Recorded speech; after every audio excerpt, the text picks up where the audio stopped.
J'ai fait partie de ces femmes, je ne sais pas si on est nombreuses, mais qui ont vu arriver la ménopause avec un soulagement. Alors je m'appelle Maryse Dokitonon, j'ai 49 ans et je suis atteinte d'endométriose.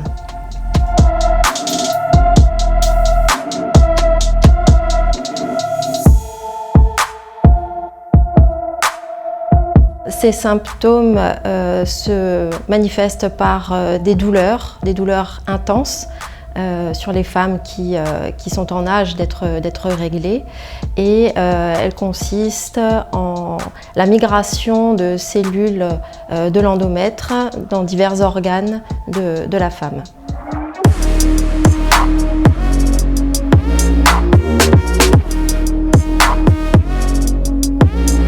Il y a une endométriose pour chaque femme. Moi, la manière dont je l'ai vécue, dont je l'ai subie, ça s'est décomposé en plusieurs phases correspondant aux différents stades de ma vie de femme en âge de procréer. Étant adolescente, c'était des douleurs intenses qui arrivaient avec les règles, immédiatement avec les règles. Des douleurs qui me prenaient dans le bas du dos, au niveau des ovaires, qui me créaient des troubles digestifs.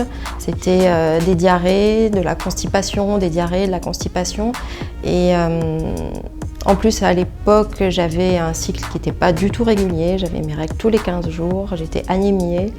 Ce qui fait que ça a eu vraiment un impact sur le développement de la jeune adolescente que j'étais, parce que mes petites copines, mes petits copains faisaient du sport, avaient des activités, partaient en colonie de vacances ou en centre. Et moi, ça me faisait peur en fait d'avoir à gérer mes problèmes de douleur, de règles abondantes, tous ces problèmes de jeunes femmes, surtout qu'à l'époque on n'en parlait pas du tout. Enfin, aujourd'hui, je suis même étonnée de pouvoir parler de ça à la télé, mais enfin dans un média ou devant du public.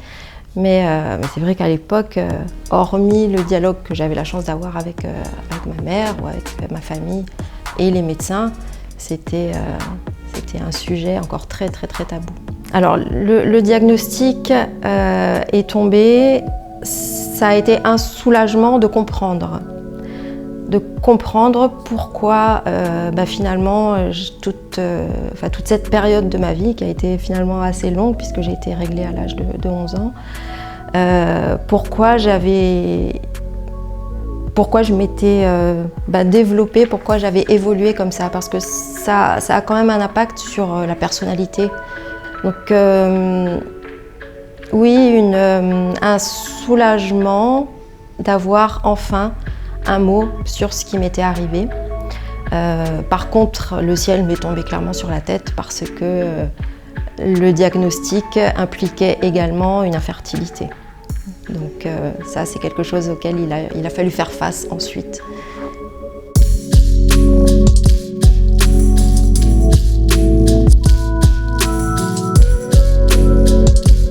Ce que je voudrais dire, c'est de mettre l'accent sur le diagnostic, c'est-à-dire que la jeune fille, quand elle commence à être réglée, si elle a le moindre doute sur l'intensité de ses douleurs, sur la normalité des symptômes qu'elle ressent pendant ses règles, eh bien, je vous conseille d'aller consulter un spécialiste. Je sais que ce n'est pas facile pour une jeune fille d'aller à 12-13 ans consulter un gynécologue, mais je le conseille vraiment vivement parce que plus tôt le diagnostic sera posé, plus tôt la maladie sera prise en charge. Elle ne sera pas soignée ou guérie, en tout cas pas en l'état actuel de la recherche, mais une prise en charge suffisamment tôt permettra à cette jeune fille d'avoir une vie à peu près normale.